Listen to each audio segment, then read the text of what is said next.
Pessoas vinham, davam a mão para cumprimentar, de fazer de pouco caso mesmo, né? E até mesmo das minhas amigas, né? Naquela fase da paquera. Então foi muito difícil, porque eu falava, nossa, acho que nenhum homem, né, vai se encantar pela minha pessoa, nenhum homem vai querer ter algum relacionamento comigo.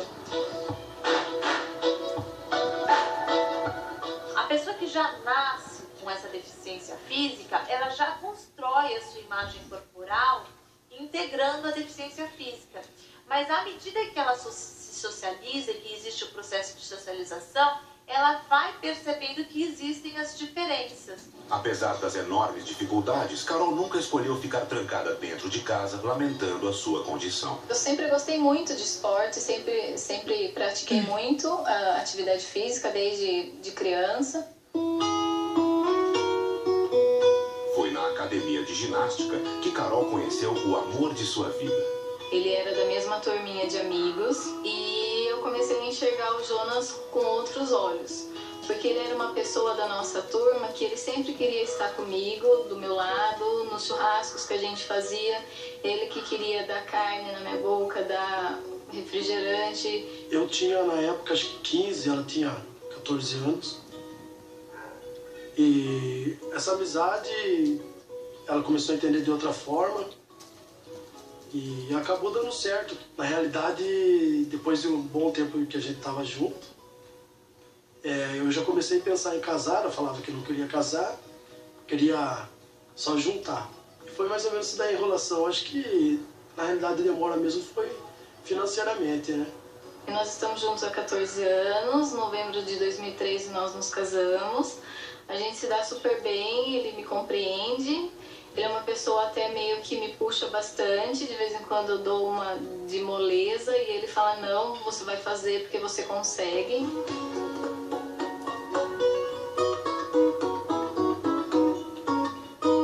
As pessoas com um bom enfrentamento têm uma força interior que promove essa superação dos conflitos e das crises, mas essa força não impede ela de se emocionar diante de uma situação adversa ou de pensar no que está acontecendo, até porque para ter toda essa força também é importante entrar em contato com a própria fragilidade.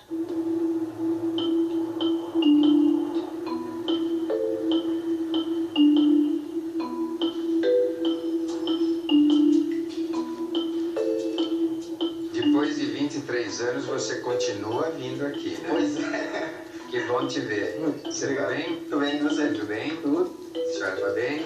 Que bom. Vamos dar uma olhada geral para ver como você tá? Tá bom. Sua mãe te ajuda se você fica só com a roupa de baixo, né? A grande vantagem do André é ter uma família, especialmente a senhora, sua mãe, que se desvelou por ele e ofereceu a ele tudo o que a tecnologia pode oferecer.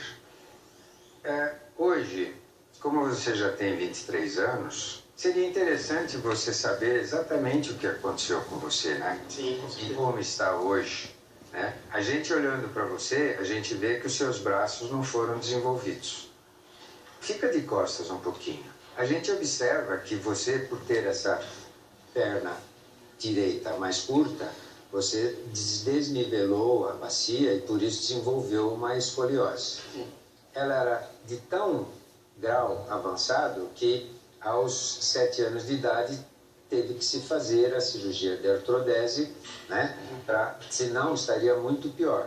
Com certeza. Vira um pouco de frente para ver isso. Você teve uma deficiência do gene ESCO2 que fica no cromossoma 8, que é um dos genes que participa na formação do esqueleto da gente. Quer andar um pouquinho para a gente ver como é que você está? Você escreve com o pé? Com o pé esquerdo. Com o pé esquerdo. Ele é o mais desenvolvido, ele tem mais liberdade de movimento. Então, aqui a gente está vendo o seu ombro esquerdo, direito, e aqui o seu ombro esquerdo. Nenhum osso do membro superior foi formado. Daí chamar-se a esse evento de amelia, ausência total de membro. Aqui a gente vê a sua coluna, que é a cirurgia que você fez aos 7 anos, para fixar. Se não tivesse feito, você estaria pior. Aqui é o seu quadril direito. Então, do quadril direito, o fêmur sobrou só a parte terminal do fêmur. Do lado esquerdo, a gente já vê um fêmur inteiro, porém com um defeito na parte proximal, que chama displasia, e uma coxa vara. Apesar das dificuldades físicas dele, ele encontrou maneiras de viver. E ele buscou essas maneiras. A família ofereceu essas oportunidades e ele não perdeu nenhuma. No caso do André, está aqui um exemplo vivo de sucesso. E ele não vai ter dificuldade, para os longos anos que ele tem ainda de vida pela frente, de ter sucesso, se sustentar, ser autossuficiente. Essa é a expectativa. Quando a gente observa tudo isso, resta uma lição, que a função sempre deve vir antes da forma. Então, o ortopedista tende a corrigir todas as deformidades, porque ele quer que um ser humano tenha o aspecto normal da população em geral.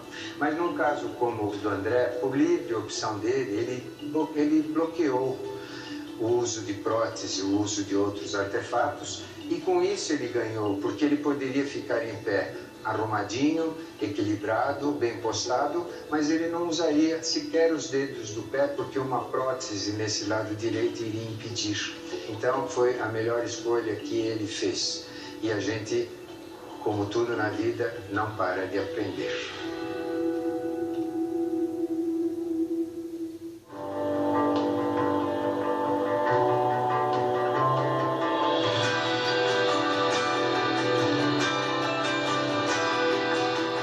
Ser diferente das outras pessoas significa, em muitos casos, vencer muitos obstáculos para realizar alguns sonhos corriqueiros. O próximo passo de Carol e Jonas é aumentar a família. Logo, não quero demorar muito não. Assim que entrar no meu apartamento, dar uma estabilizada, eu já quero ter filhos já. Só uma coisa impede o casal: a dúvida se os filhos podem ou não herdar o problema de Carol. Dúvida que está prestes a ser resolvida. Bom, Carol, primeira consulta com o geneticista? É a primeira vez. Ótimo. Doutor, assim, a minha procura maior, né, pelo geneticista é em querer saber realmente daqui pra frente, né?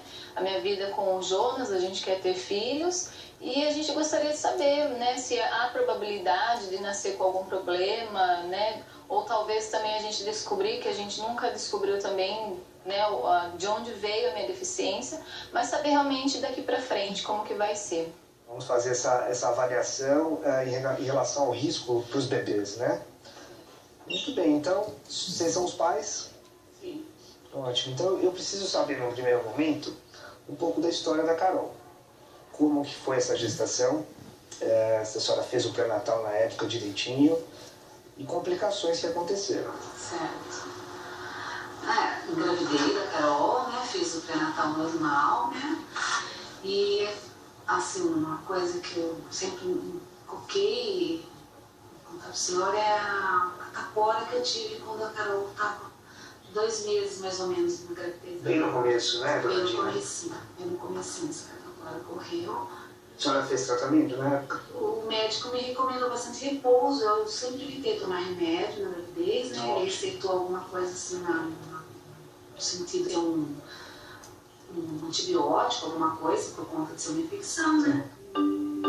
Várias são as causas para o aparecimento das malformações congênitas. Há as genéticas, que tanto podem ser provocadas por alterações em vários cromossomos como em um só. E há as adquiridas. Remédios ingeridos pela mulher na gravidez podem causar as deformações. Uma dessas medicações é a talidomida, muito receitada antigamente para tratar enjoos. O primeiro passo, Carol, seria identificar se existem outras alterações que possam estar associadas ao teu problema de membros superiores. Para quê? Para tentar identificar algum diagnóstico que nós chamamos de sindrômico. Vamos pedir alguns exames de coração, dos rins, para entender se existem outras alterações associadas. E aí, a partir daí, o nosso raciocínio vai seguindo dentro disso, as possibilidades que nós temos. E radiografias de esqueleto, identificar os outros ossos, por exemplo, membros inferiores, se existe alguma alteração ou não. Um ultrassom de abdômen, para a gente ver os rins, se existe alguma alteração renal associada. E a partir desses resultados a gente vai ter uma ideia melhor e saber se é preciso pedir um outro exame ou não mais sofisticado. Alguns exames clínicos já oferecem algumas respostas. Abre a boca bem grandão, levanta aqui assim. O céu da boca é muito importante e ele nos traz várias informações. Ótimo. Pega a língua pra fora, fala. Excelente. Olha assim agora. Muito bem.